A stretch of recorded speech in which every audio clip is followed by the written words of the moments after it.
I found a hidden microphone in my bedroom. My heart stopped beating when I realized someone had been listening to my most private moments. Today, I'm going to tell you something I never thought I would share. And if for even a second this feels familiar, I only ask that you like this video and subscribe. It will help me keep opening my heart. My name is Eleanor. I'm 76 years old, and I've been living alone in my small apartment on Chicago's South Side for the past 3 years. The walls are painted a faded yellow that used to feel warm but now just looks tired, like everything else in my life. Every morning, I wake to the sound of buses grinding down Halsted Street, their brakes squealing like the protests I never dared to voice. I used to have a family. A real family.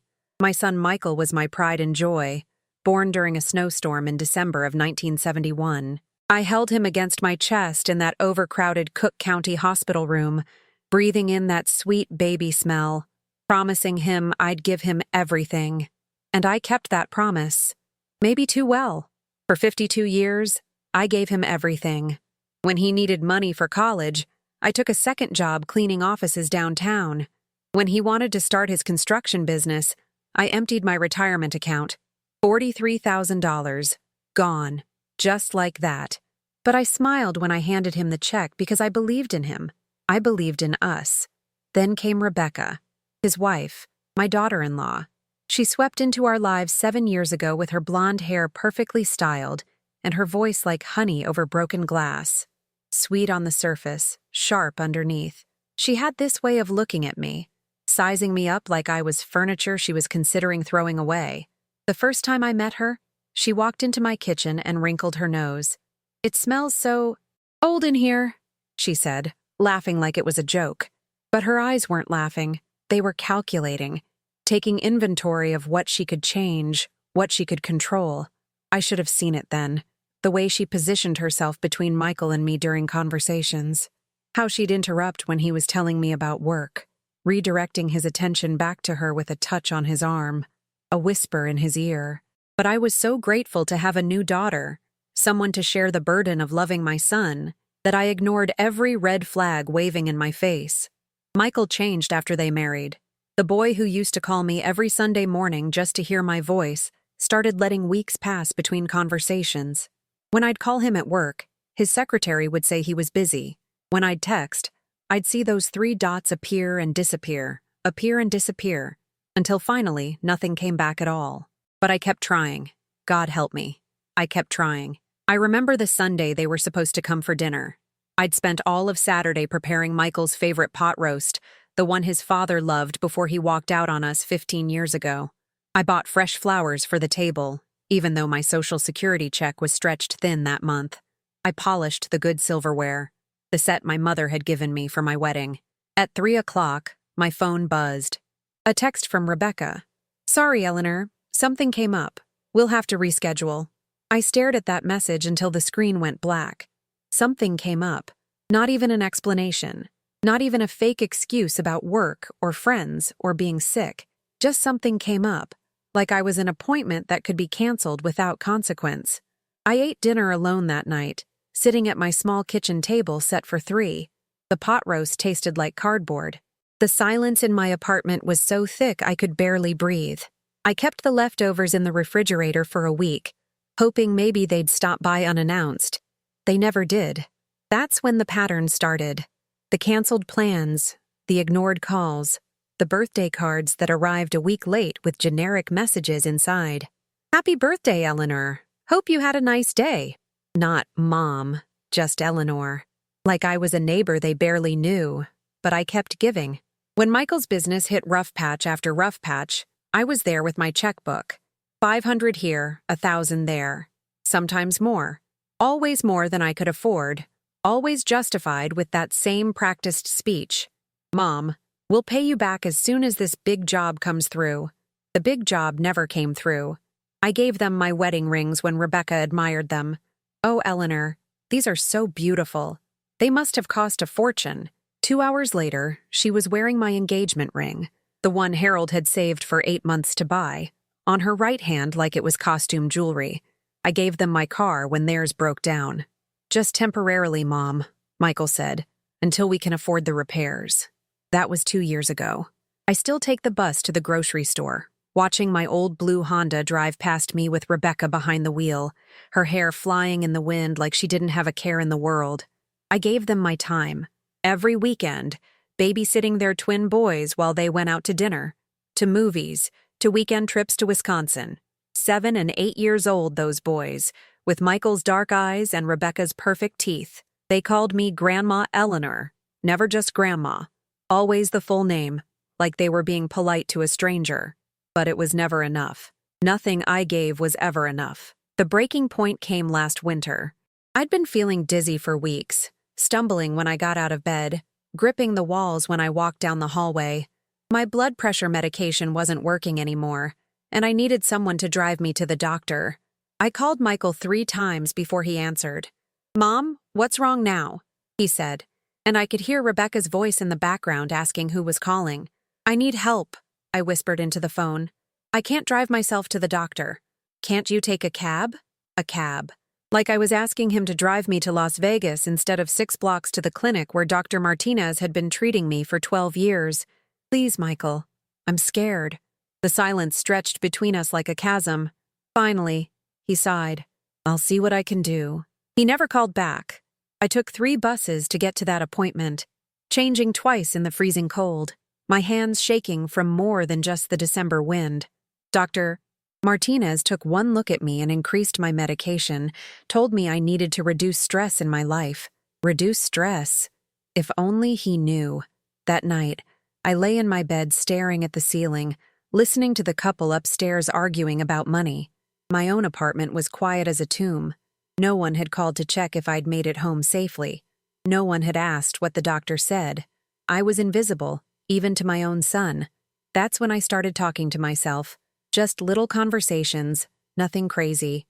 I'd tell my empty kitchen about my day, describe what I was making for dinner to the silence in my living room. It made me feel less alone, like there was still someone in the world who cared about the small details of my existence. "Today I saw Mrs. Hernandez at the mailbox," I'd say to my bedroom walls. "She asked about Michael. I told her he was doing well, but I don't think she believed me. The grocery store was crowded," I'd tell my bathroom mirror. "I couldn't reach the cereal on the top shelf, and no one offered to help. I came home with crackers instead. I miss Harold sometimes," I'd whisper to my pillow. He wasn't perfect, but at least when he was here, I existed. These little monologues became my ritual. Every night before bed, every morning with my coffee. It was better than complete silence, but not by much. Then 3 weeks ago, everything changed. I was dusting my bedroom, something I do every Tuesday morning like clockwork, when I knocked over the lamp on my nightstand. It was an old brass thing, heavy and tarnished, that had belonged to Harold's mother. As I bent to pick it up, my fingers brushed against something that shouldn't have been there. Something smooth and small, taped to the underside of the lampshade. My heart started racing as I worked it free with my fingernails. It was black, no bigger than a button, with a tiny wire running from it to what looked like a battery pack, also taped and hidden. A microphone. A recording device. Someone had been listening to me. I sank onto my bed, holding that tiny piece of technology in my shaking palm. How long had it been there? Who had put it there? And worse, what had they heard? They'd heard me crying myself to sleep. They'd heard me talking to my dead cat, Mr. Whiskers, whose ashes sit on my dresser. They'd heard me practicing conversations with Michael, rehearsing what I'd say when he called, trying out different ways to ask for help without sounding needy. They'd heard me singing happy birthday to myself last October, when everyone forgot I was turning 76. The violation felt worse than being robbed. Someone had stolen my privacy, my dignity, my right to exist without being observed and judged. But who? And why? The answer came to me slowly, like a sickness spreading through my chest. Only 2 people had been in my bedroom in recent months. Michael, when he'd helped me move my dresser to fix a squeaky floorboard, and Rebecca, when she'd used my bathroom during their brief visit at Christmas. Michael, my son, the boy I'd raised, sacrificed for, loved without condition for 52 years. Or Rebecca, the woman who'd already taken so much from me. I sat there for an hour, holding that microphone, feeling my world crumble around me. Then anger began to burn in my chest, hot and fierce and completely unfamiliar. I hadn't been truly angry in decades. Hurt, yes. Disappointed, constantly. But angry? That was an emotion I'd trained myself out of, convinced myself was selfish and destructive.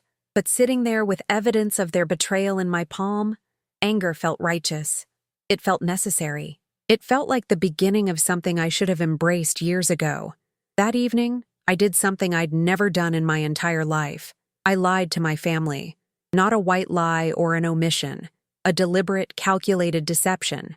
I spoke directly into that microphone.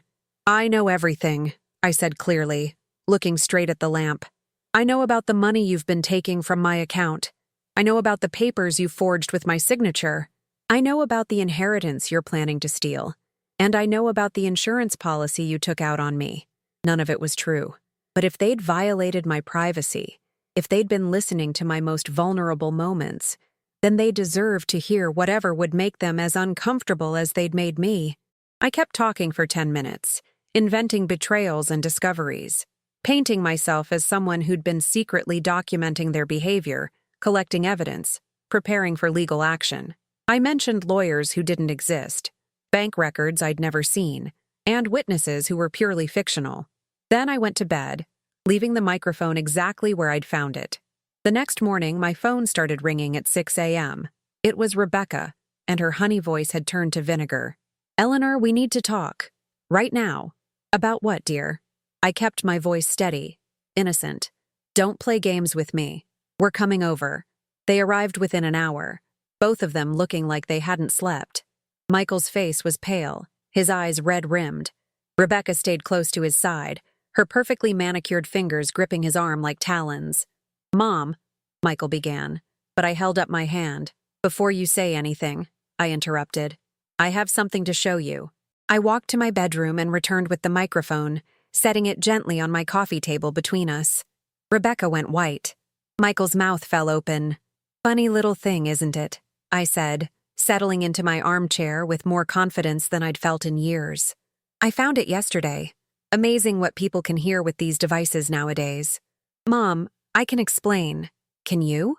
I looked at my son, really looked at him, and saw a stranger. "Can you explain why you've been listening to me cry myself to sleep? Can you explain why you needed to spy on a 76-year-old woman who's never hidden anything from you?" Rebecca found her voice first. "This is ridiculous, Eleanor. We put that there for your safety. We were worried about your memory, your mental state." "My mental state." I repeated the words slowly, tasting their cruelty. "The mental state of a woman who's been supporting your family financially while you treat her like a burden?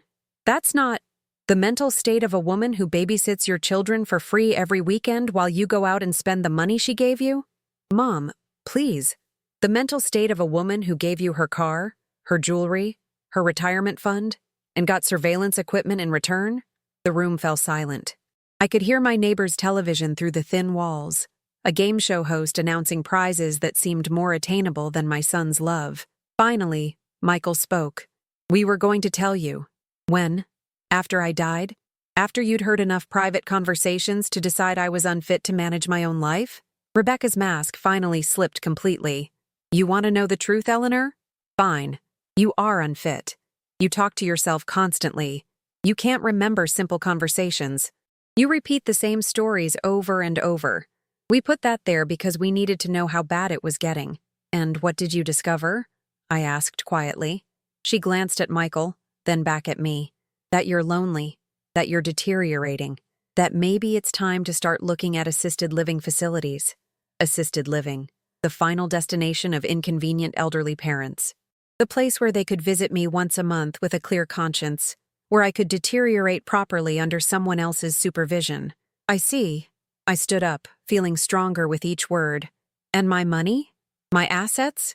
What happens to those while I'm being properly supervised?" "That's not what this is about," Michael said quickly, but his eyes couldn't meet mine. "Isn't it? Let me ask you something, son. When was the last time you visited me just because you wanted to see me? Not because you needed money or babysitting or help with something. When was the last time you called just to hear my voice?" The silence stretched between us like a canyon. Rebecca shifted in her seat, checking her phone. Even now, in the middle of our confrontation, I wasn't important enough to hold her full attention. You can't answer because it's never happened, I continued. Not once in 7 years have you come to see me just because you missed me. I'm not your mother anymore. I'm not even a person to you. I'm a resource. A bank account with a house key. That's not fair, Michael said weakly. Fair? The word came out as a laugh, but it sounded more like a sob. Let me tell you about fair, Michael. Fair would be a son who checks on his mother when she's sick. Fair would be a daughter-in-law who doesn't treat me like an inconvenience. Fair would be grandchildren who know my name without having to think about it. I walked to my window, looking down at the street where life continued normally while my world fell apart. Mrs. Hernandez was tending her small garden plot behind the building, her hands gentle with the late-blooming flowers. She'd been kinder to me in 3 years than my own family had been in 7. Here's what's going to happen, I said, turning back to face them. You're going to leave. You're going to take your surveillance equipment with you. And you're going to think very carefully about what kind of relationship you want to have with me going forward. Mom, because this, I gestured to the microphone, this ends now. If you want to be part of my life, you need to earn that privilege. You need to show me respect. You need to show me love that doesn't come with strings attached. Rebecca was already gathering her purse. Come on, Michael. She's clearly upset. Let's give her time to cool down. Cool down. Like I was a child having a tantrum instead of an adult asserting her dignity for the first time in years. I'm not upset, I said clearly. I'm awake. Finally, terrifyingly, completely awake. They left without another word, taking the microphone but leaving behind something much more valuable. The truth. I now knew exactly where I stood with them. And more importantly, I knew I deserved better. That night, I called Mrs. Hernandez and asked if she wanted to have tea.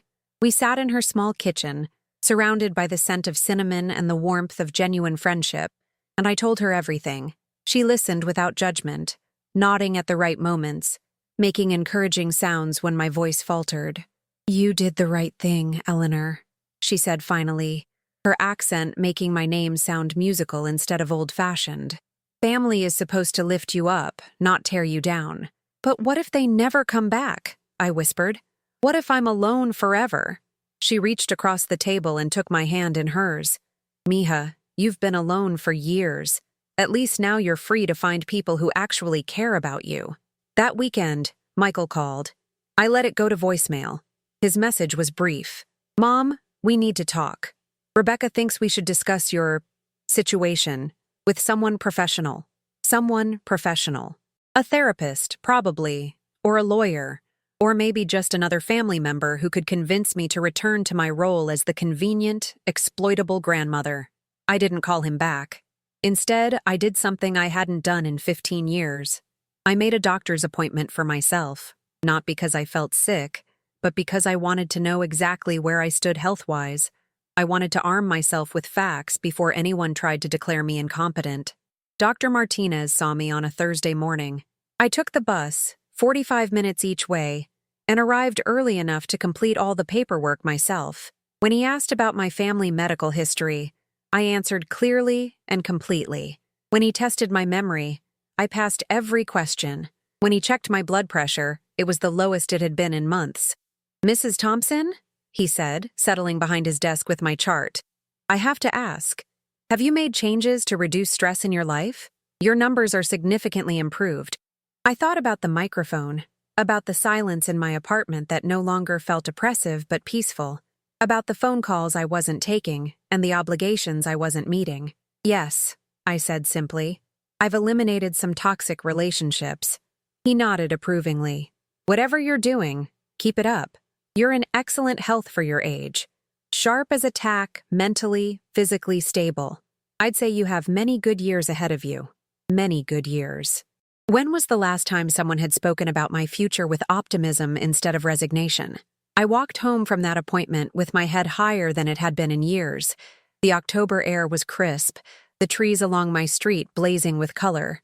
Chicago in autumn has always been beautiful, but I'd forgotten to notice. I'd been too busy being sad, being used, being small. That evening, my phone rang again. Michael's name appeared on the screen, and for the first time in months, I answered. Hello, Michael. Mom, thank God. We've been worried sick. Why haven't you been returning our calls? Because I needed time to think. Think about what? Mom, we love you. We're trying to help you. Are you? Because from where I sit, it looks like you're trying to control me. To manage me like I'm a problem that needs solving. That's not true. Then prove it, I said quietly. Come see me when you don't need anything.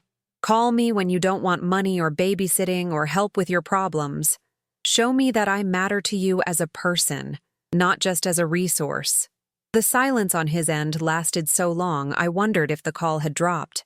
Finally, he spoke, and his voice sounded different. Younger. More like the boy I remembered. I don't know how to do that anymore.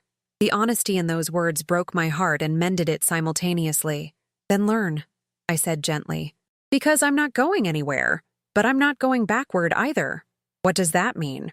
It means the woman who gives and gives and gives until there's nothing left is gone. It means if you want a relationship with me, it has to be built on mutual respect and genuine affection. It means I'm not your bank account or your babysitter or your safety net anymore. I'm your mother, and I deserve to be treated like one. Another long pause. Rebecca says. I don't care what Rebecca says, I interrupted. This conversation is between you and me. Your wife has made her feelings about me very clear. Now I need to know how you feel, without her whispering in your ear. I miss you, Mom. I miss us. But I don't know how to fix this. Those words were the first honest thing he'd said to me in years. They were also not enough. Then we'll figure it out together, I said. But it starts with you deciding what kind of son you want to be. Not what kind Rebecca wants you to be. Not what's convenient or profitable or easy.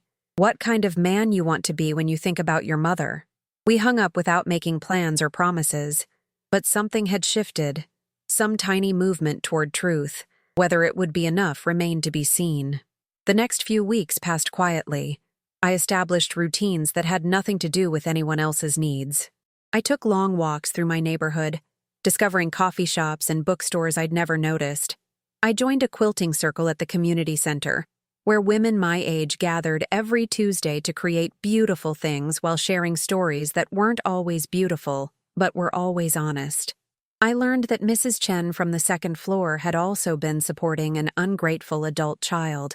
That Dorothy from the quilting circle had been financially supporting her sister for 20 years before finally saying no.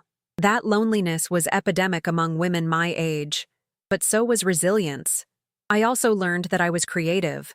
The quilts I made were simple but lovely, each one representing a small victory over the voice in my head that said, I wasn't good enough, smart enough, valuable enough to create anything worth keeping. Michael called sporadically during this time. Short conversations where he asked how I was and actually listened to the answer. He didn't ask for money. He didn't mention Rebecca. He didn't bring up my situation or suggest I needed professional help, but he also didn't visit. The crisis came in early November. Rebecca called me directly, something she hadn't done since our confrontation. Her voice was tight with controlled anger.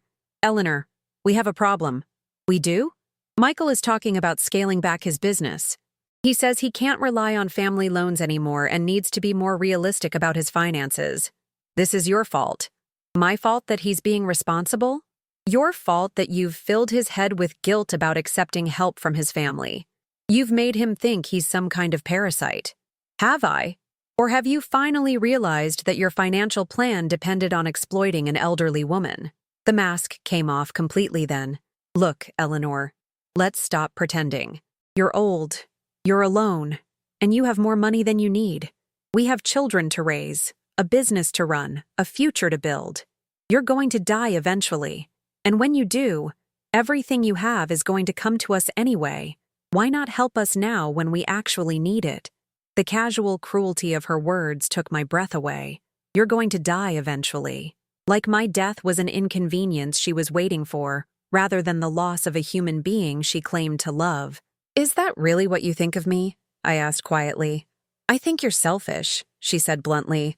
I think you're punishing us because we hurt your feelings, and you're willing to destroy your son's future over a stupid microphone. A stupid microphone. 3 weeks of surveillance, months of emotional manipulation. years of financial exploitation, and she reduced it to a stupid microphone. Rebecca, I said calmly, I want you to listen to me very carefully. I will never give you another penny. Not now, not ever. If Michael wants to rebuild his relationship with me as my son, not as my financial dependent, that door is open, but you and I are finished. You can't mean that. I absolutely mean it. And if you try to manipulate Michael into choosing between us, you'll lose. Because I'm not asking him to choose. I'm simply refusing to be abused by you anymore. This is insane. You're destroying your family over nothing. No, I said. I'm saving myself from people who never valued me in the first place. I hung up and immediately blocked her number. That night, I couldn't sleep. Not because I was upset, but because I was wired with a kind of electric energy I hadn't felt in decades. I had stood up for myself completely, without apology or qualification. I had named my abuse and rejected it. I felt powerful. The retaliation came swiftly. The next morning, I found a post on Facebook that had been shared by several mutual acquaintances. Rebecca had written a long, carefully crafted message about her heartbreak over my declining mental health and my paranoid accusations against the family who only wanted to help. She'd made herself the victim and me the villain. She'd painted my boundary setting as dementia and my self-respect as delusion. Worse, people were believing her. Comments poured in expressing sympathy for her situation and concern about my condition. For a moment, the old Eleanor wanted to crawl under the covers and disappear. But the new Eleanor, the one who'd found her voice, had a different idea. I sat down at my computer and typed my own response. I didn't defend myself or argue with her characterization. I simply wrote the truth. For those who are concerned, I want you to know that I am in excellent health, both mentally and physically. I recently ended a toxic relationship with family members who were exploiting me financially and emotionally. Anyone who knows me well understands that I would never make such a decision lightly. I'm grateful for your concern, but I'm doing better than I have in years. Thank you for your friendship. Simple, dignified, true. The comments on that post were different. Supportive. Several people shared their own stories of family exploitation. Others offered help if I needed anything. Mrs.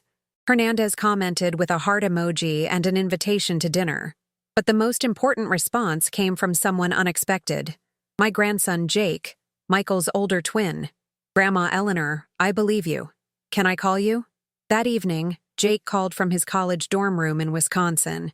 At 19, he had his father's dark eyes, but a gentleness that reminded me of Michael at his best.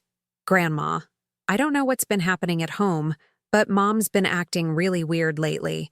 She keeps talking about you like you're sick or something, but you sound fine to me. I am fine, sweetheart. She said you accused them of stealing from you. I chose my words carefully. I set some boundaries about my finances. Some people don't like boundaries. Dad seems really sad all the time now. And Mom keeps talking about moving you to some kind of home. Jake, can I ask you something? When you think about me, what do you remember? I remember you teaching me to make cookies. And reading me stories when I was little, and how you always remembered my birthday and sent cards with $20 inside. I remember feeling safe at your house. Those memories were exactly what I'd hoped to give him. They were also what Rebecca wanted to erase by reducing me to a problem that needed managing. Those memories are real, I told him, and they matter more than whatever else is happening right now. Can I come see you sometime? Without them? I would love that more than you know. Jake visited the following weekend, taking the Greyhound bus from Madison. I picked him up at the station. I'd bought myself a small used car with some of the money I was no longer giving to his parents, and we spent 2 days just being grandmother and grandson. We walked through Lincoln Park Zoo, talking about his classes and his girlfriend and his dreams of becoming a teacher. We ate deep dish pizza and argued about Chicago sports teams. We sat in my apartment looking through photo albums, and I told him stories about his father as a young man that made him laugh and sometimes made him sad. On Sunday morning, as I was driving him back to the bus station, he said something that stopped my heart. Grandma, I'm glad you stood up to them. Dad's been different since he started the business. Like he forgot how to be happy unless he was making money. People change when they're stressed, sweetheart. Maybe, but Mom's been mean to you for years. I always noticed, but I didn't know how to say anything. Years. My grandson, barely 19, had watched his mother mistreat me and felt powerless to intervene. How many family gatherings had he endured, watching me be dismissed and diminished? How many times had he seen me hurt and wondered why no one defended me? "You're saying something now," I pointed out, "because you showed me it was possible. You showed me that people don't have to accept being treated badly, even by family." As his bus pulled away, I stood in the station wiping away tears that were half grief, half pride. I'd lost a son and gained back a grandson. The math seemed impossible, but the love was real. November turned to December, and Chicago's early winter settled over the city like a familiar blanket. I decorated my apartment for Christmas, not because I expected guests, but because I deserved beauty in my own space. I bought a small tree and hung lights in my window. I baked cookies for Mrs. Hernandez and the Quilting Circle women. I also made a decision that would have terrified the old Eleanor. I booked a cruise for New Year's week. 5 days in the Caribbean, traveling alone, celebrating the new woman I'd become. When I told Mrs. Hernandez about my plans, she clapped her hands together like I'd announced I was climbing Mount Everest. "Eleanor, this is wonderful. You'll dance and eat good food and remember that life has more to offer than sadness." "I don't know how to dance," I admitted. "Then you'll learn, or you'll sway and call it dancing. The ocean doesn't care about technique." The ocean. I hadn't seen the ocean in 20 years. 2 days before I was supposed to leave for my cruise, Michael showed up at my door. Alone? He looked terrible, thin, exhausted, wearing a winter coat that had seen better years. When I opened the door, he stood there like a lost child, his hands empty. "Mom, can we talk?" I let him in, made coffee, and waited. We sat at my kitchen table, the same table where he'd eaten thousands of meals as a boy, where I'd helped him with homework and listened to his dreams and worries. "I've been thinking about what you said," he began, "about what kind of son I want to be." I nodded but didn't speak. This was his conversation to have. I think I forgot who I was for a while. I got so caught up in trying to build something to prove myself that I lost sight of what actually mattered. "What do you think matters, Michael?" "You, Jake, and Tommy. Being a good person instead of just a successful one." He looked up at me with eyes full of regret. "I hurt you, Mom. For years I hurt you, and I told myself I was justified because I was struggling." "We all struggle, son. That doesn't give us the right to use people." "I know that now. Rebecca and we're getting divorced." I felt a complicated mix of relief and sadness. Relief that the source of so much toxicity would be removed from our lives. Sadness that Michael's marriage had failed, that the boys would grow up in a broken home. "I'm sorry," I said, and I meant it. "Are you? Really? I'm sorry that you're in pain. I'm sorry that your sons are going through this. I'm not sorry that you're removing yourself from a situation that was making you someone I didn't recognize." He nodded slowly. She's been feeding me a version of reality that wasn't true. About you, about money, about what I owed her, and what you owed us. I don't know when I started believing it, but I did. What changed your mind?" "Jake. He told me about visiting you, about how happy and healthy you seemed. He asked me why I'd let Mom convince me you were sick when clearly you weren't, and I couldn't answer him. Jake. My grandson had done what I couldn't. He'd reached his father in a place I couldn't access. She's been telling people you're incompetent, that we need to get guardianship over you for your own safety."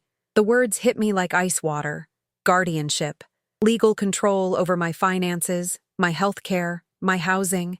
The final step in erasing my personhood. "And what do you think about that?" "I think you're the sanest person in our family. I think you saw clearly what was happening when the rest of us were living in a fantasy." We talked for 2 hours. About money, about boundaries, about what our relationship could look like going forward. I made it clear that the Bank of Eleanor was permanently closed, that any future help would be offered freely rather than demanded or expected. He accepted this without argument. I need to learn how to take care of my own problems anyway. I'm 47 years old. It's embarrassing that I've been depending on my mother financially.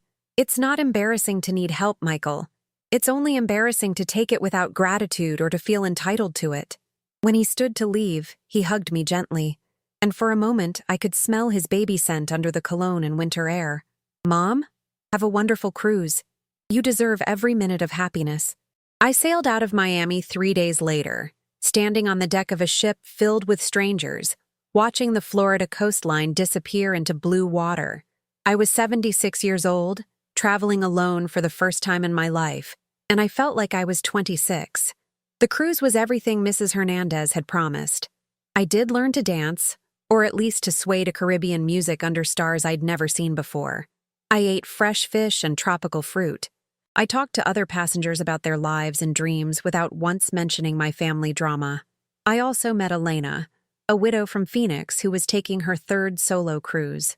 She was my age, with silver hair and laugh lines and a fierce independence that inspired me.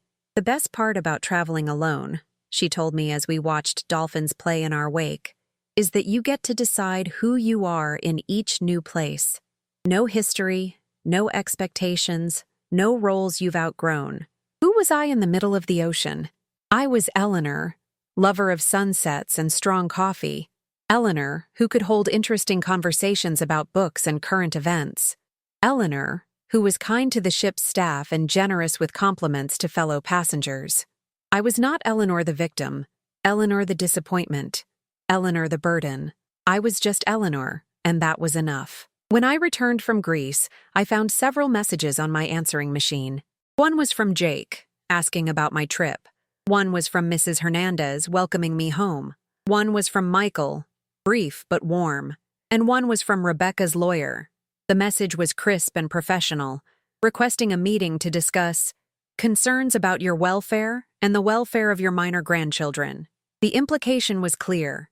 They were moving forward with some kind of legal action. Instead of panic, I felt only a tired annoyance, like dealing with a persistent mosquito when you're trying to enjoy a summer evening. I called my own lawyer the next morning. Janet Morrison was a woman in her 50s who specialized in elder law, recommended by Dr. Martinez. Her office was small but efficient, decorated with photos of her own family and degrees from Northwestern.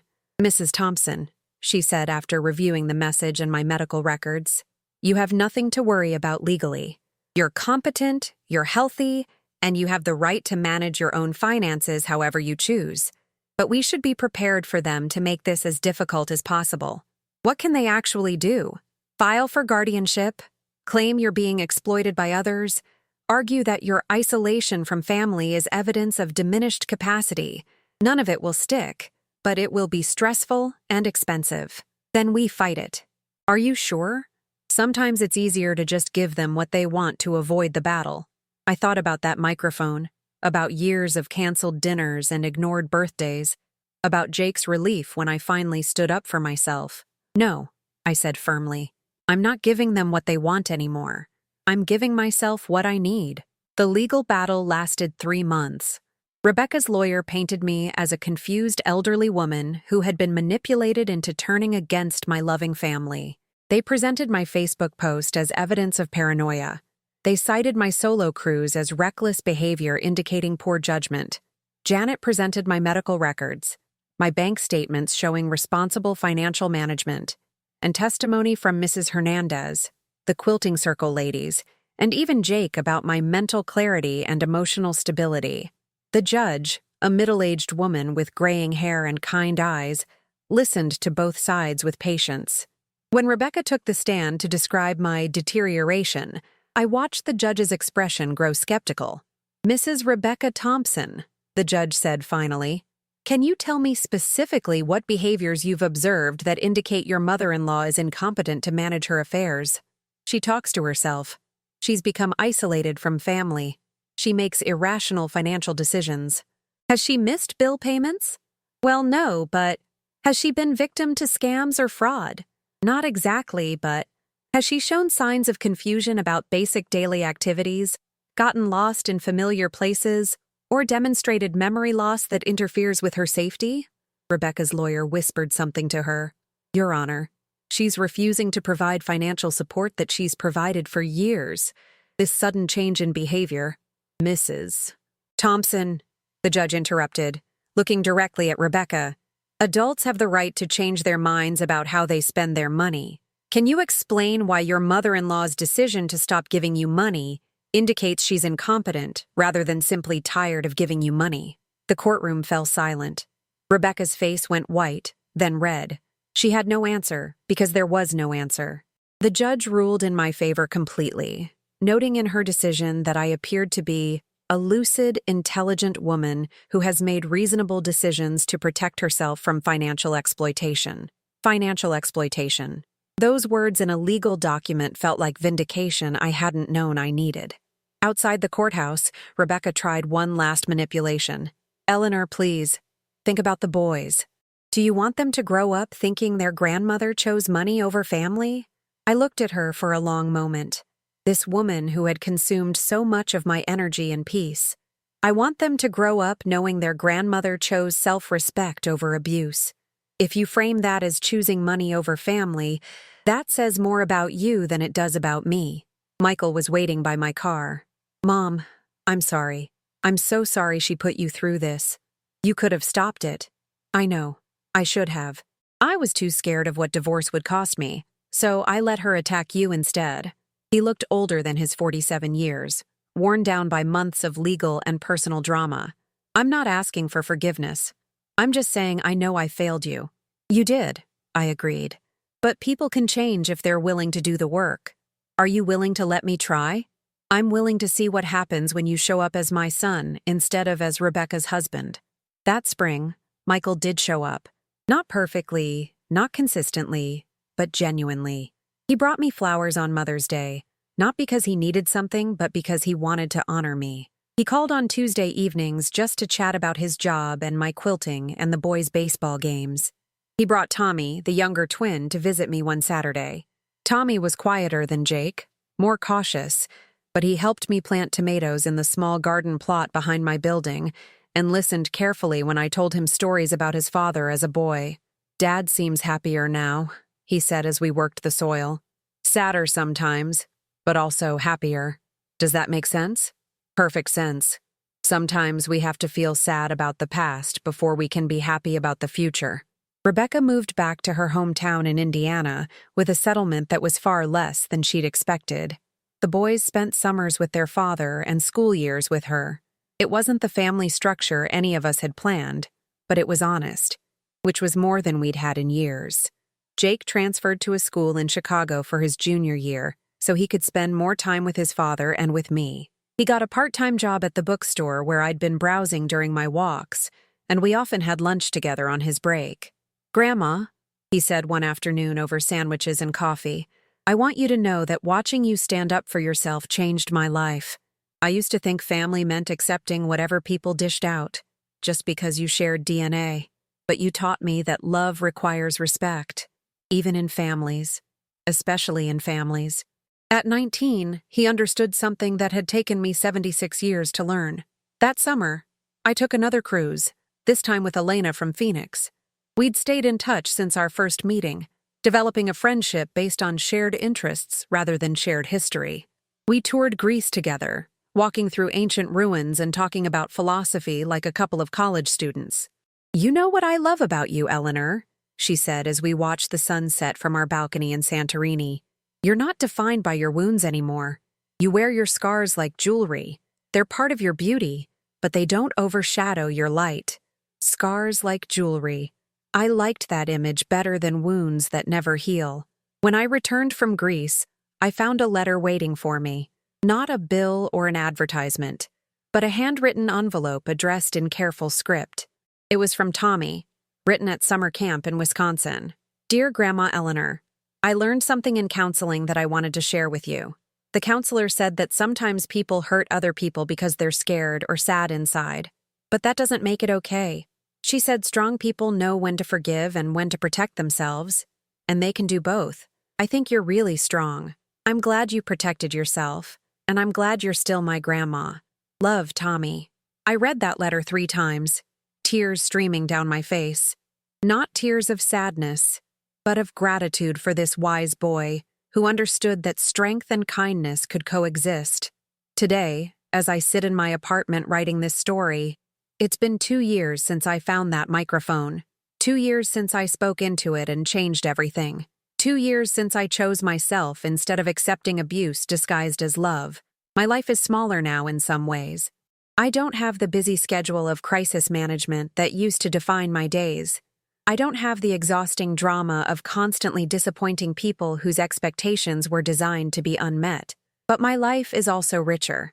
Every relationship I have now is based on mutual respect and genuine affection. I spend time with people who appreciate my company rather than my bank account. I travel, I create, I explore interests that had been pushed aside for decades of service to others. Michael and I have rebuilt our relationship slowly, carefully, like archaeologists uncovering something precious buried under years of debris. It's different from the relationship we had when he was young. We're both adults now, with full lives and separate concerns. But it's honest in a way our relationship hasn't been since he married Rebecca. The boys visit regularly, not because they have to, but because they want to. Jake brings his girlfriend sometimes, and I love watching young love bloom without the complications that marked my own family. Tommy shares his writing with me. He's inherited some literary talent from somewhere, and we talk about books and movies and ideas. Mrs. Hernandez and I have become true friends, the kind who share both celebrations and sorrows without keeping score. She taught me to make tamales for Christmas, and I taught her to quilt. We take trips to the Art Institute and complain about politics and laugh at movies that are probably too silly for women our age. The quilting circle has become my chosen family, a group of women who understand that life's second half can be just as meaningful as the first, sometimes more so. We've celebrated birthdays and anniversaries, supported each other through health scares and family dramas, and created hundreds of beautiful things with our hands and hearts. I never remarried, never found romantic love again after Harold left, but I found something I'd never had before: complete comfort with my own company. I can spend entire days alone without loneliness, because I finally like the person I'm alone with. Sometimes I think about that microphone, about the woman who was so desperate to be loved that she accepted surveillance as protection. I'm grateful to her for enduring everything she endured, for giving everything she gave, for loving so fiercely even when that love wasn't returned. I'm also grateful to have left her behind. The most surprising thing about standing up for yourself, I've learned, is that it doesn't just change your relationship with the people who were hurting you. It changes your relationship with everyone, including yourself. When you stop accepting crumbs, you discover you deserve the whole meal. When you stop making excuses for other people's bad behavior, you stop making excuses for your own. When you finally say, "I matter," the world has a funny way of agreeing with you. There are still hard days when I miss the fantasy of family I'd constructed, the version where everyone loved each other unconditionally and conflicts were resolved with hugs and apologies. Days when I wonder if I gave up too easily, if I should have tried harder to fix relationships that were already broken when I found them. But those days are rare now, and getting rarer. Most days, I wake up grateful for the peace in my home, the genuine connections in my life, and the freedom to choose how I spend my time and energy. Most days I remember that I saved myself, and that's not selfish. It's necessary.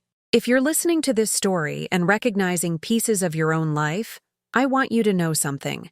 It's never too late to choose yourself. It doesn't matter if you're 60 or 70 or 80 or 90. It doesn't matter if you've been accepting poor treatment for decades. It doesn't matter if people will be surprised or angry or disappointed when you finally set boundaries. You matter. Your happiness matters. Your peace matters. Your dignity matters. And anyone who argues with those truths is telling you exactly who they are and what they value. Listen to them. The night I spoke into that microphone and said, "I know everything," I was bluffing. I didn't know everything. I didn't even know most things. But I knew enough. I knew I deserved better. And so do you. But let me tell you about something else I discovered in these 2 years. Something I never expected to find at 76 years old. I found my voice not just in standing up to abuse, but in speaking truth to power in ways I'd never imagined possible. Last spring, the Quilting Circle was approached by a local filmmaker who was making a documentary about senior citizen activism. She'd heard about our group through Mrs. Chen, who apparently had been quietly organizing tenants in our building to fight unfair rent increases. When the filmmaker, Sarah, A woman in her 30s with kind eyes and calloused hands from her camera equipment asked if any of us would be willing to share our stories on film. I surprised myself by volunteering. "What would you want to talk about?" she asked during our initial interview, her recorder sitting between us on my kitchen table like that terrible microphone from 2 years ago. But this time, I was the one choosing to speak. "About the difference between surviving and living," I said without hesitation. "About the fact that dignity isn't something you lose with age. It's something that can be stolen from you if you let it, but it can also be reclaimed." The documentary, called Late Bloomers: Women Finding Their Voice After 70, premiered at the Chicago International Film Festival last October. I sat in that dark theater, watching my own face on the big screen, listening to my voice tell the story of the microphone, of Rebecca's manipulation, of the moment I chose myself over accepting crumbs of love. But what moved me most wasn't seeing my own story reflected back at me. It was the audience reaction, the gasps when I described finding the recording device, the murmurs of recognition when I talked about giving and giving until there was nothing left, the applause when I described blocking Rebecca's number and buying my own car. After the screening, during the question and answer session, a woman in her 40s stood up. Her voice shook as she spoke. "Mrs. Thompson, my mother is 81, and I've been telling her she needs to move to assisted living because I'm tired of helping her. But listening to your story, I realize I've been treating her like a burden instead of a person. How do I fix that?" The honesty in her question took my breath away. Here was someone willing to examine their own behavior, to consider that maybe their elderly parents' resistance wasn't stubbornness, but self-preservation. "Start by asking her what she wants," I said into the microphone they'd given me. "Not what you think is best for her, not what would be convenient for you, but what she actually wants. And then listen to her answer without planning your counter-argument." Another hand went up. An elderly man, maybe my age, wearing a cardigan that reminded me of Harold. "My daughter keeps telling me I should sell my house, that it's too big for me now, but it's where my wife and I raised our children. How do I make her understand that some things are worth more than practicality?" "You tell her what you just told me," I replied, "that some things are worth more than practicality, that your house isn't just square footage, it's a repository of memories." And if she can't understand that, then maybe the conversation isn't really about the house. Question after question came from the audience. Adult children realizing they'd been making decisions for their parents instead of with them. Elderly people recognizing their own patterns of accepting disrespect to avoid conflict. Family members on both sides of the generational divide suddenly seeing each other as fully realized human beings instead of problems to be managed or resources to be tapped. That night, driving home in my little used car, I understood something profound. My story hadn't just saved me. It was helping to save others. The call started the next week. The documentary had been picked up by a streaming service, and suddenly people across the country were reaching out. Letters arrived daily, emails filled my inbox, and my phone rang with voices from places I'd never been but somehow felt connected to. There was Margaret from Portland, who'd been supporting her gambling-addicted son for 15 years and finally found the courage to say no after watching my story. There was Robert from Miami, whose daughter had been pressuring him to sign over power of attorney and who used my example to insist on maintaining his independence. There was Linda from Denver, who realized she'd been surveilling her own mother for her own good and decided to have an honest conversation instead. But the call that moved me most came from a young woman named Jessica in Atlanta. "Mrs. Thompson," she said, her voice barely above a whisper, "I'm the Rebecca in my family's story. I've been treating my husband's grandmother terribly because I saw her as competition for his time and attention. But watching your documentary, I realize I've been the villain all along. How do I fix this? How do I apologize for being so cruel?" The vulnerability in her admission left me speechless for a moment. Here was someone willing to see herself clearly, to acknowledge harm she'd caused, to ask for guidance in making amends. "The first step," I told her gently, "is exactly what you just did, recognizing the harm and taking responsibility for it. The second step is to go to her directly, not through your husband, and apologize without making excuses. Tell her you were wrong, that you're sorry, and ask what you can do to earn her trust back." But what if she doesn't forgive me? Then you live with that consequence and make sure you never treat another elderly person that way again. Forgiveness isn't something you can demand, Jessica. It's something you can earn, but only if you're willing to do the work of becoming someone worthy of it. 3 months later, Jessica called again. She and her husband's grandmother had developed a genuine friendship. They were cooking together every Sunday, and Jessica was learning family recipes that had been passed down for generations. The grandmother had even asked Jessica to be her power of attorney, not because she felt pressured, but because she trusted her. She told me last week that she's proud of me for having the courage to change, Jessica said, tears in her voice. Proud of me, Mrs. Thompson. I never thought I'd hear words like that from her. Stories like Jessica's became the foundation for what happened next. Sarah, the documentary filmmaker, approached me with a new idea, a podcast where I could have ongoing conversations with people navigating difficult family dynamics. We could create a space for honest dialogue, for people to share their mistakes and their victories, their struggles and their breakthroughs.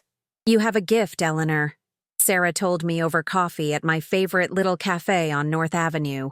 You can hold space for people's pain without judgment, but you also don't let them off the hook for their choices. People need that kind of honest compassion. The podcast, Eleanor's Kitchen Table, launched 6 months ago. We record it right here in my apartment, at the same table where I've had so many important conversations. Every week, I talk with someone about the complicated dynamics of family, about the balance between caring for others and caring for yourself, about the difference between love and enabling. Some episodes are heavy. I've talked with adult children who've had to put boundaries on abusive parents, with elderly people who've been financially exploited by their own families, with grandparents who've been cut off from grandchildren as punishment for setting limits. But some episodes are full of hope. I've interviewed families who've learned to communicate honestly with each other, adult children who've found ways to support their aging parents that honor everyone's dignity, elderly people who've discovered new passions and purposes in their later years.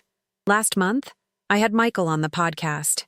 It was his idea, something he'd been asking about for weeks before I finally agreed. I want people to hear from the other side, he said. I want adult children who are making the mistakes I made to understand what it looks like from their parents' perspective. It was one of the hardest conversations I've ever had, and also one of the most healing. Michael talked openly about how he'd been manipulated by Rebecca, but he didn't use that as an excuse. He took full responsibility for his choices, for the ways he'd hurt me, for the years when he'd treated me like an ATM instead of his mother.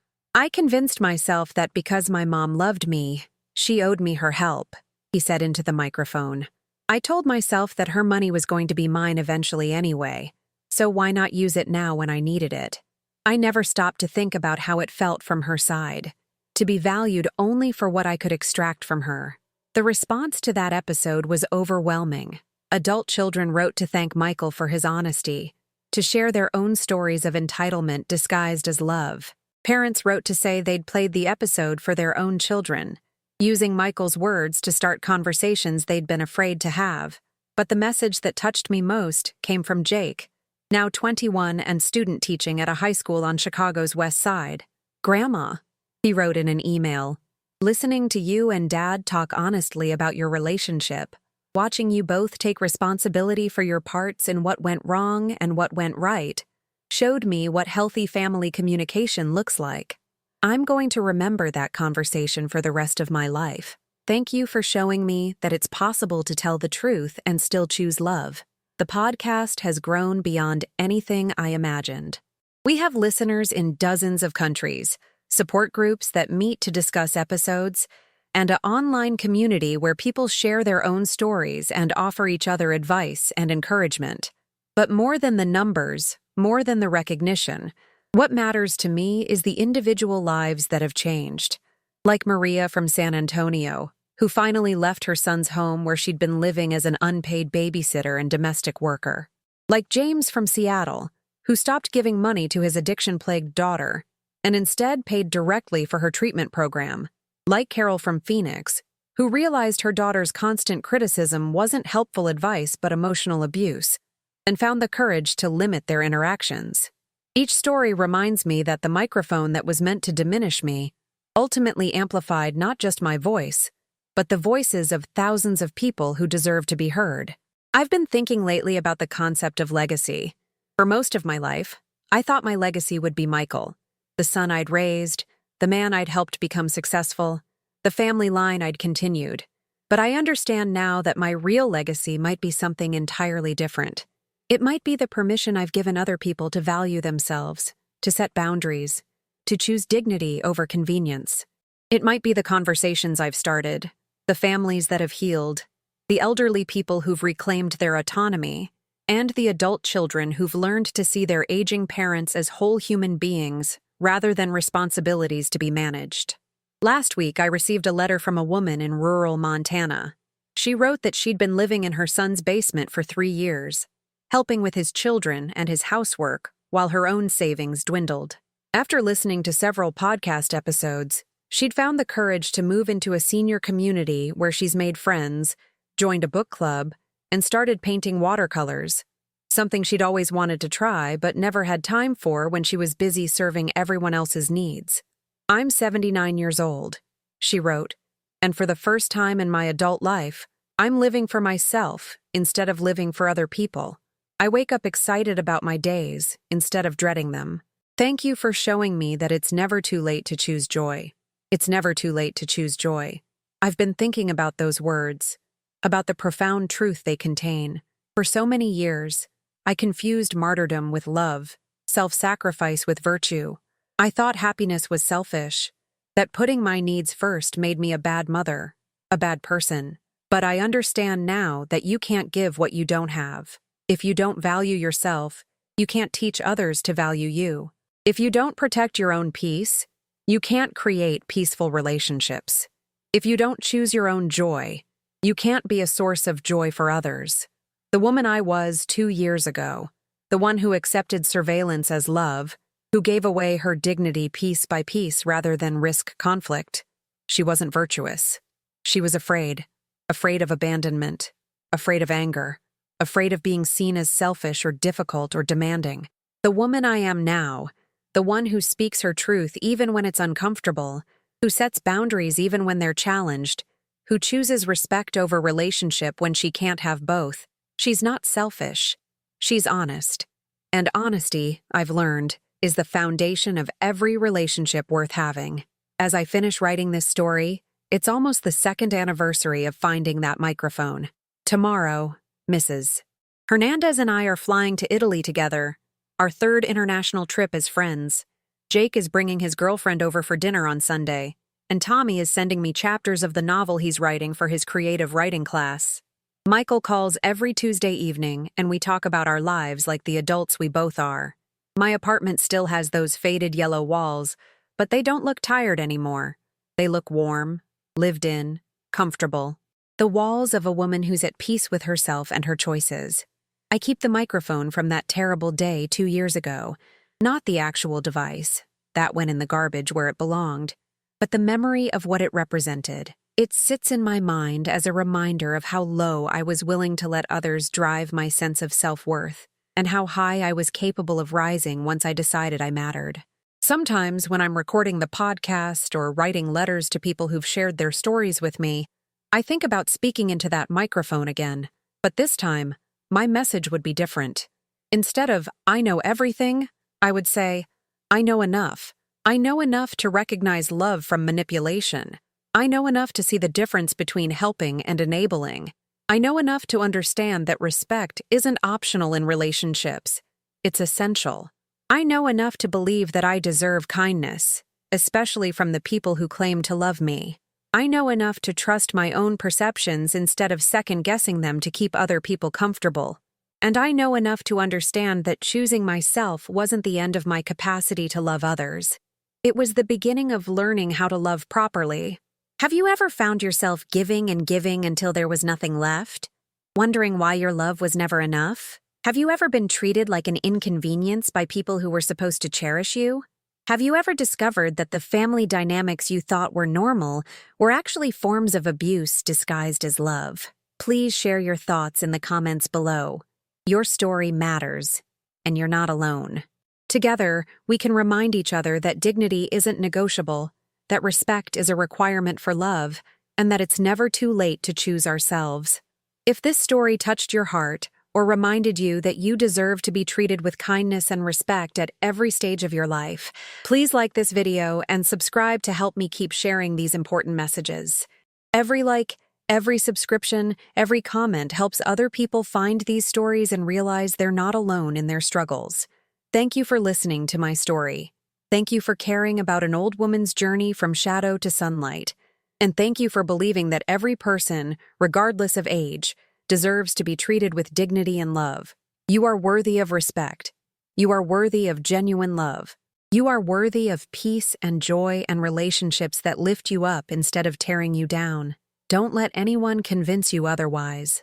And if they try, remember Eleanor from Chicago, who found her voice at 76 and used it to remind the world that we all matter. We all deserve better, and we all have the power to choose ourselves. The microphone may have been hidden, but your voice doesn't have to be. Use it.